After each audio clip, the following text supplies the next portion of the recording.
the final traces of Prince Harry and Meghan Markle from the British royal family are being erased. And this is far more significant than just the destruction of their former home. Freedom flight. That was the phrase attached to Harry and Meghan when they left the UK in 2020. It carried a powerful image, two people stepping away from something they felt was restrictive, leaving behind royal duties and heading toward the promise of a new life in California. At the time, the story connected with a lot of people. A huge blow-up, a big fight around Harry's plans for summer return to the UK, including spending time at Balmoral, potentially, and reconnecting with The Oprah interview was still ahead, followed by the Netflix series and the memoir. Their departure looked like the start of a major new chapter. But 5 years later, that phrase hits differently. Frogmore Cottage is reportedly being renovated, not to welcome them back, but to remove the traces of their time there. Reports suggest the changes made during their stay are being reversed, with rooms returned to their previous layout. The £2 million renovation funded during that period is, according to reports, being steadily undone. Then there's another detail getting attention. According to commentary cited this week, Prince Andrew was reportedly offered Frogmore Cottage and chose not to move in. One source claimed the property had sat empty for years and that even he did not view it as a suitable option. So now, two images sit side by side. The freedom flight that once symbolized a bold new beginning, and a cottage that reportedly remains unwanted. It may not be the most shocking chapter in the Sussex story. It seems, as it's been revealed through The Sun, that assessments are being made of the property to see if it can be split yet again into either multiple residences, and basically to erase every single trace of Harry and Meghan on the property. And that is a really fascinating... But it could be one of the most revealing. Tonight, we're breaking down what's reportedly happening at Frogmore, what these renovation decisions may signal, and why a recent Geneva appearance sparked attention for unexpected reasons. There's also the ongoing security court battle, and why it continues to matter so much. Then there's the Project Thaw reconciliation theory, which keeps making headlines, but repeatedly runs into the same obstacle. Reports often point to a gap between Harry's apparent wish to rebuild family ties and the practical demands tied to the Sussex brand and public profile. Beneath all of that is a bigger question. Has the freedom that was meant to replace royal life actually delivered everything it promised? And what has the trade-off been? To understand that, it helps to look at Windsor, where the Frogmore story is unfolding right now. Frogmore Cottage has a history that matters. Harry and Meghan moved in while serving as senior working royals. The renovation, reportedly costing around £2 million and funded through royal resources. Of course, there was a lot of criticism about what Harry and Meghan, let's say, did. You know, they had to add a yoga room, a 5,000-pound copper tub, and all these sorts of things because Soho House, of course, was involved. I still am absolutely flummoxed by Meghan Markle's obsession with Soho House. I feel like I need to stay there one time and maybe, just maybe, I will understand, but I doubt it. Transform the property into a brighter, more modern home. Reports from that period often highlighted Meghan's strong involvement in design choices, making the space feel deeply personal. The kitchen became one of the most talked about features and was frequently mentioned in discussions about Meghan's style and preferences. The work carried out at the cottage was not a minor update. It was a carefully planned project with significant personal input. After their departure, the property remained largely unused for a long period. King Charles later requested that the couple vacate the residence, and the property returned to the Crown Estate. Since then, multiple reports have described Frogmore as sitting empty rather than being actively used or repurposed. Now, according to reports circulating in royal commentary, the household is doing more than simply leaving the cottage vacant. Resources are reportedly being directed toward reversing many of the Sussex-era changes. Palace plot to reunite Prince Harry and Prince William is going to fail. Updated utilities, redesigned interiors, and custom features are said to be getting removed as part of a plan to restore the building closer to its earlier role as multiple staff residences. The part drawing the most attention isn't the renovation itself. Buildings get updated all the time. What has sparked discussion is the direction of the work. Reports suggest the goal is not to add new features, but to undo previous changes and return Frogmore Cottage to how it looked before the Sussexes moved in. Supporters see that as simple property management. Before becoming a royal residence, Frogmore served as staff accommodation, so restoring it to that purpose could be viewed as a practical decision. Critics, however, argue that spending money to reverse specific design choices instead of working around them sends a different message. With every reported change being removed, some royal watchers believe the property is being reshaped to represent something clearly separate from the Sussex era. The impression, fair or not, is that the focus is on restoring what came before rather than preserving what followed. Then there's the Prince Andrew angle. During discussions about Frogmore's future, reports suggested he was offered the property as a possible alternative to Royal Lodge. He reportedly turned it down. Harry and Meghan want to destroy. They might want to be there, but they want to destroy. That's why they're going ahead. That's why they're putting on smiley faces. That's why they're doing all sorts of things. But I don't believe in what they want to do at all. I think they're crooks and nasty people to try and win. One source claimed the cottage had been empty for years, and that even Andrew did not see it as a suitable place to move into. That detail has caught attention because it paints Frogmore as more than just vacant. It appears unwanted, even by someone who could benefit from having another residence available. That's a rare situation for a property on the Windsor estate, and it has become one of the sharper talking points in the wider debate over what Frogmore now symbolizes. Now, let's shift to Geneva, where another story highlights the ongoing gap between public intention and public reaction. Meghan recently addressed the World Health Organization in Geneva. Supporters viewed the Geneva appearance as an important chance to engage with global health policy on a major international stage. The speech received coverage recognizing the significance of the platform. Critics, however, focused on two details that continued to dominate discussion long after the event. The first was attendance. A journalist who reportedly attended described the crowd as much smaller than expected. The remark that gained the most attention claimed there were barely enough people present to fill a British phone box.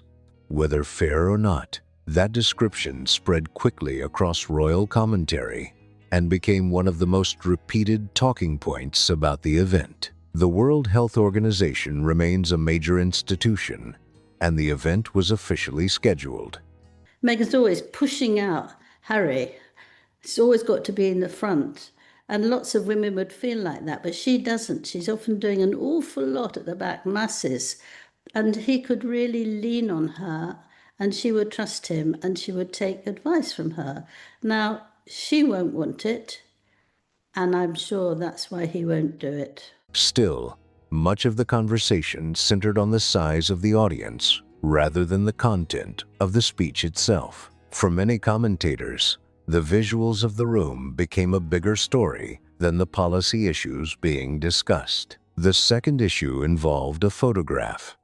Meghan was pictured with a foreign health official who had previously attracted public criticism over reported comments. Critics argued that an organization operating at the level associated with the Sussex brand would normally conduct detailed background checks before allowing such a photo opportunity. The criticism was not necessarily about the meeting itself. public officials regularly interact at international events. Instead, the debate focused on whether the review process that might have flagged potential concerns was working effectively. Both issues ultimately point to the same broader observation. Operating independently means managing public appearances without the extensive review systems often associated with formal royal engagements. Major royal engagements typically involve multiple layers of review, from communications and logistics to security and diplomatic protocol. Outside that system, many of those checks depend on smaller teams making decisions in real time. That can make a big difference.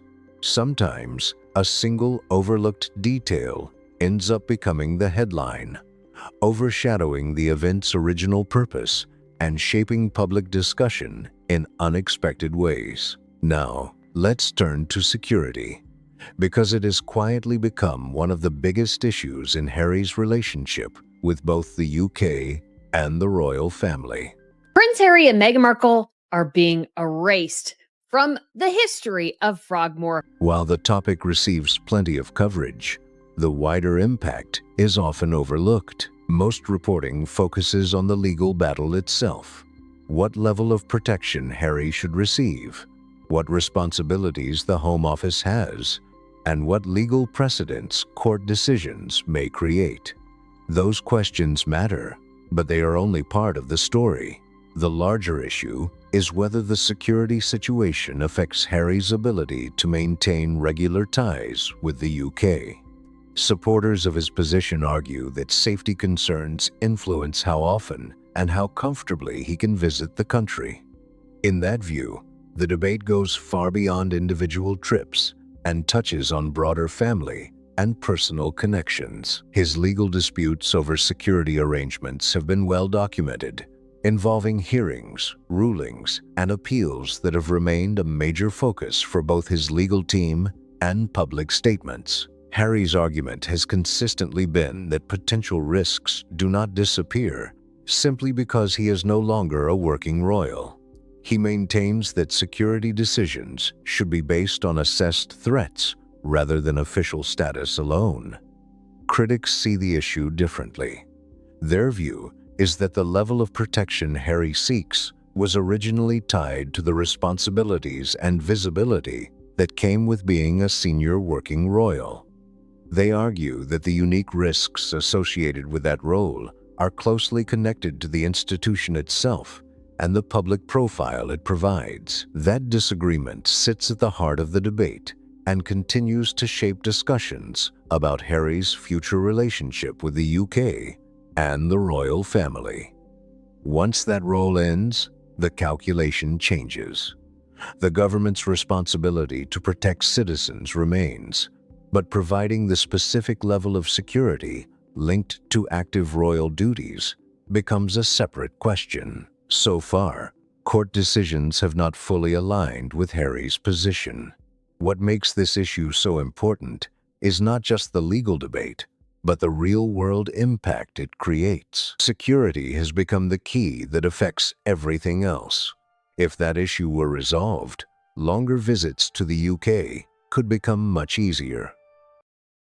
So, Angela, to be very clear, what you're saying is that even though Charles himself might be a little bit more forgiving in some ways towards Harry and Meghan, Camilla would simply put a stop to it. Camilla is the one who is very, very clear they are not a good influence. It could potentially allow more time at family events, more opportunities to see King Charles during an acknowledged health challenge, and more chances for informal interactions that might help relationships improve over time. All of that depends on whether Harry feels comfortable and secure while in the country. Managing large-scale private security arrangements can add major logistical challenges, which is why every development in the dispute attracts so much attention. For many observers, the conversation has grown beyond security itself. The reason is simple. People see it as a gateway. If the issue remains unresolved, discussions about rebuilding relationships often stay in the realm of theory rather than reality. That's why each court update sparks such intense interest. Now let's move to reconciliation. Reports suggesting quiet progress behind the scenes have once again gained momentum, and it's worth looking closely at what the available information actually supports and what remains speculation. Over the past 18 months, various versions of the reconciliation narrative have appeared repeatedly, often tied to the familiar Project Thaw storyline. The pattern has become easy to spot. A report emerges suggesting progress, and the conversation quickly reignites. A critical outlet questions the sourcing, and the wider royal commentary world quickly splits along familiar lines. The cycle repeats itself. Stories appear suggesting progress, while the visible reality remains largely unchanged. There has been no major reunion, no clear public reconciliation, no resolution to key disputes, and no obvious movement toward the breakthrough that some reports continue to describe as being close. Much of this narrative has been supported by sources viewed as sympathetic to the Sussexes, while other commentators have argued that the palace's internal position may be far less warm than some headlines suggest. That clash between competing interpretations has never really gone away. Instead, it continues generating coverage from both sides, while the public facts stay much the same.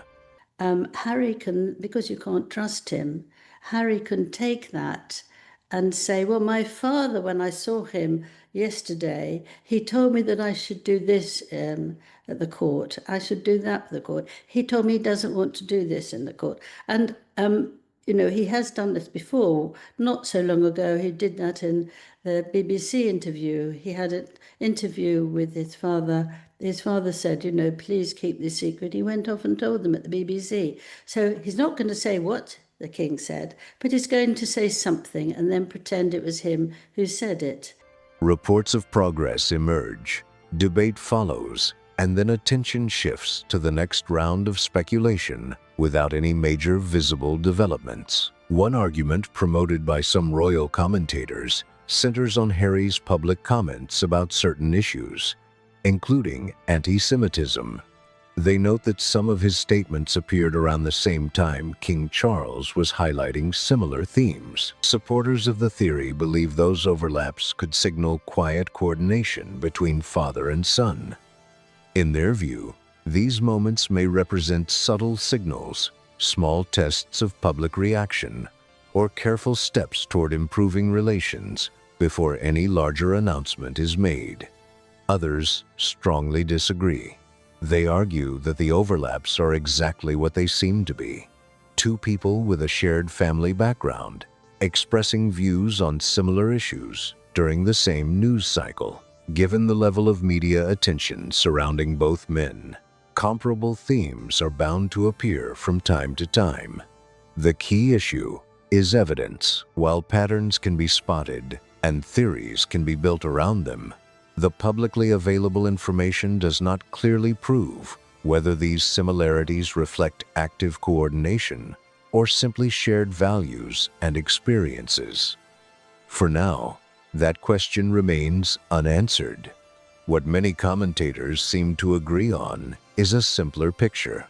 By multiple reports and based on accounts of his behavior over recent years, King Charles would like to see his son.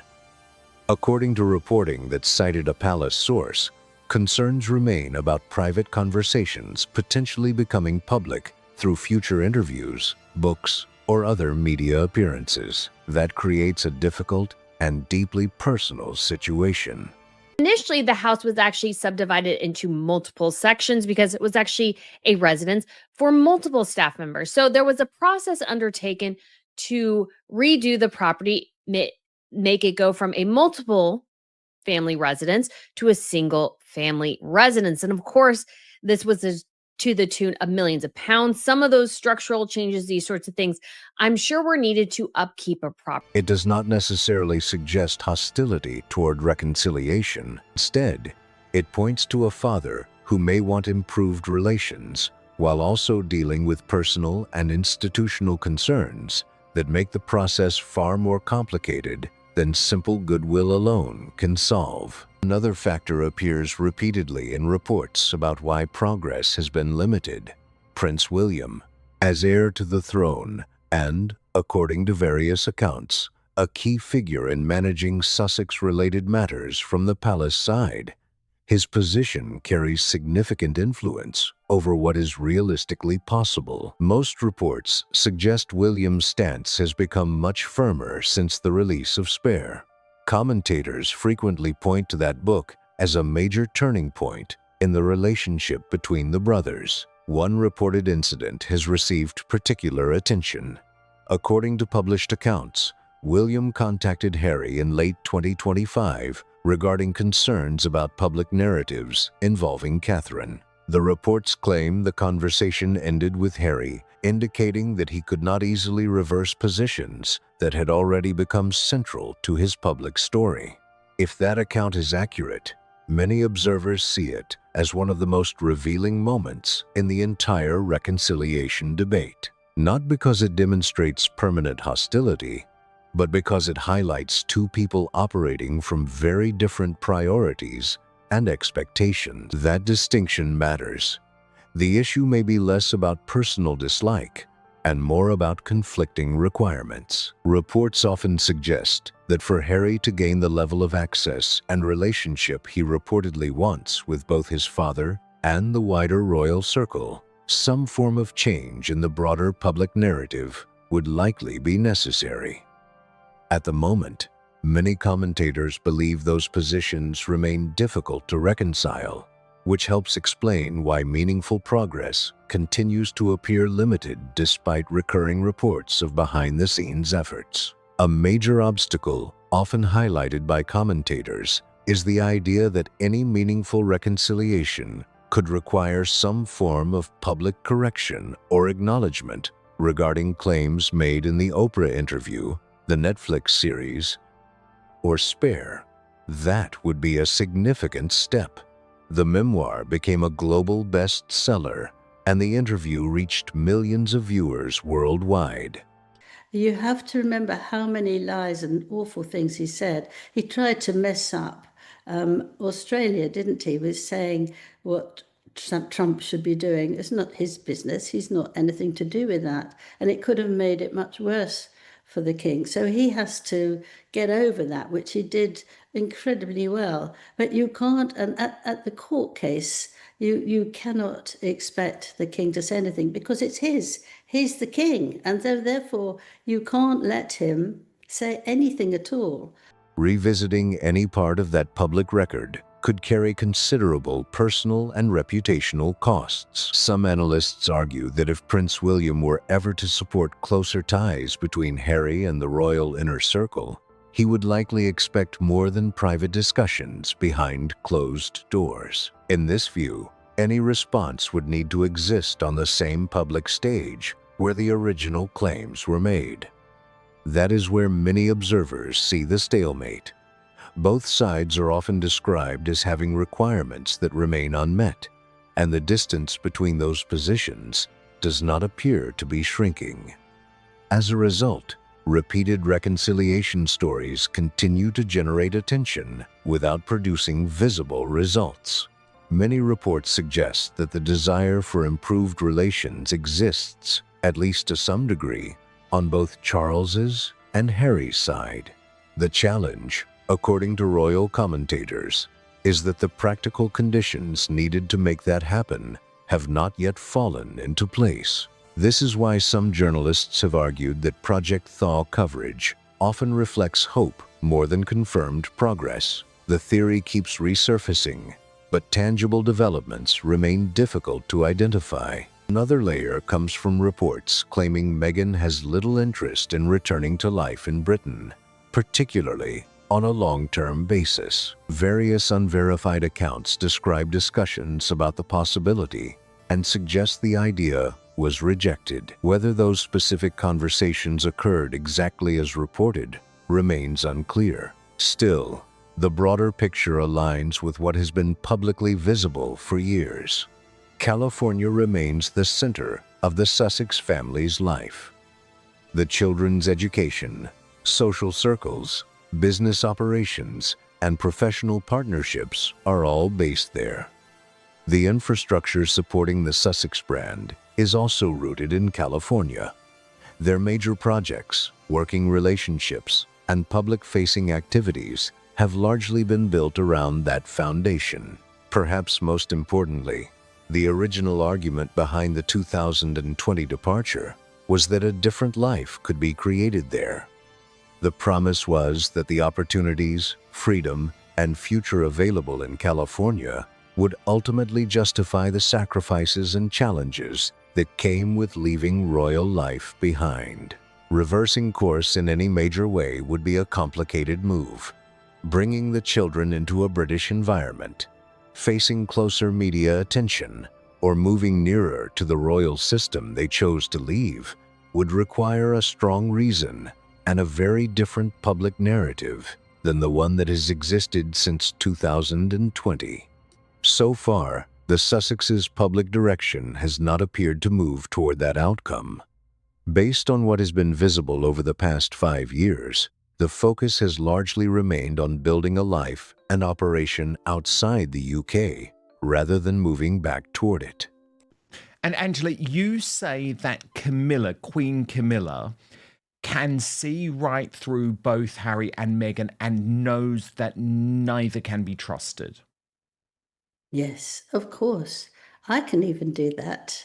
I don't think it's easy. I don't think the people who say, oh, he's like that and she's like this, these are deliberate things that they're doing, pretending they're one thing and doing something in the other. You can't do a book that stinks like Harry's and then pretend you're such a nice man. That reality continues to shape how many observers view ongoing reconciliation reports, which brings the story back to the idea of freedom flight. 5 years later, that phrase now exists alongside reports of Frogmore Cottage being restored to its earlier form, with Sussex-era changes reportedly being removed. It also sits beside a Geneva appearance where discussion about attendance often received more attention than the speech itself, and a security dispute that remains unresolved. Then there is the reconciliation narrative, which repeatedly encounters the same obstacles whenever it is compared against publicly documented developments. It is also worth remembering that the Sussex brand generated major commercial interest in its early years. The Netflix agreement, Spotify partnership, and Penguin Random House book deal represented substantial commitments from some of the biggest names in media and publishing. These were not minor investments. They reflected decisions made after extensive reviews and evaluations by major organizations that believed the opportunities justified significant financial backing. Over time, however, those relationships evolved. Commentators often point out that several companies reassessed their expectations as circumstances changed. Whether viewed positively or negatively, that shift remains an important part of the broader Sussex story because it reflects changing commercial judgments made independently by major institutions rather than through any coordinated effort. Many analysts argue that the original value behind the Sussex brand was closely tied to the royal connection itself, the access, the status, the titles, and the powerful story that came with them.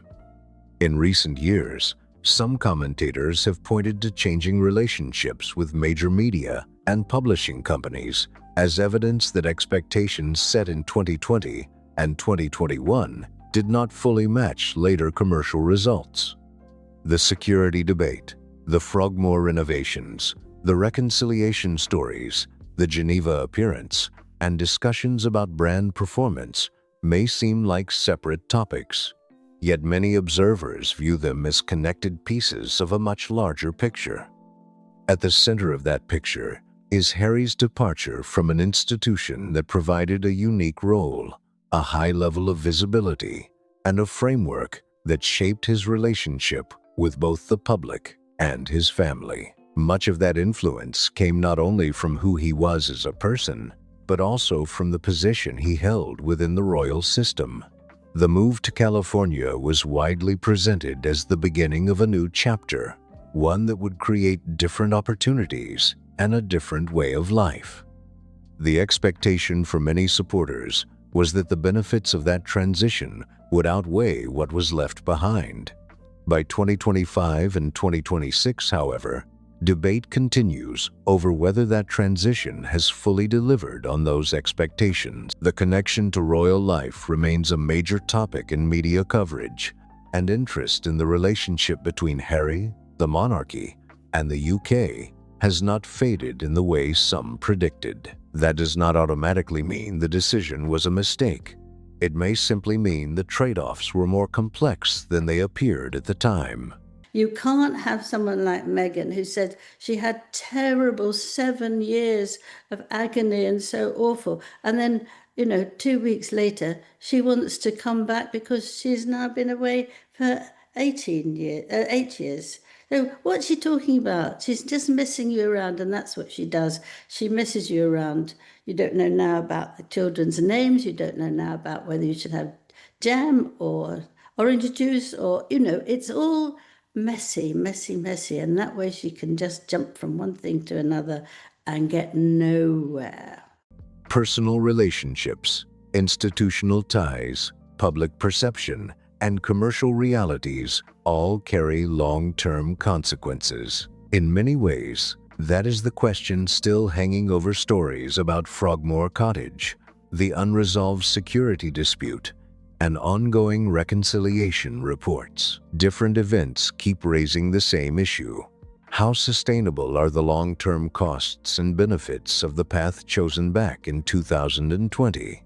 The freedom Harry and Meghan sought was real in the moment they chose to leave royal life behind. But over the years, the costs, whether personal, institutional, or commercial, have continued to grow in ways that many observers did not fully anticipate back in 2020. The debate today is no longer about whether freedom flight was the right choice. That decision was made years ago and shows no signs of being reversed. The bigger question is what comes next. With changing business opportunities, ongoing family tensions, and unresolved disputes, what does the next chapter actually look like? Right now, there are few clear answers.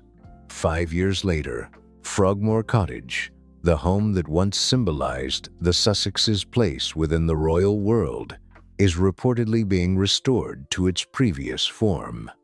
To many royal watchers, that feels like the most visible sign, yet that one chapter has officially come to an end. But what happens next? Is there still a realistic path toward meaningful reconciliation, or have the obstacles grown too large to overcome? Let us know what you think in the comments below. If you enjoyed this breakdown, please like the video, subscribe to the channel, and share it with others who follow the royal story. Your support helps the channel grow and keeps these conversations going. Thanks for watching, and don't forget to comment with your thoughts. We'll be back soon with more analysis, updates, and the next big chapter in this ongoing story.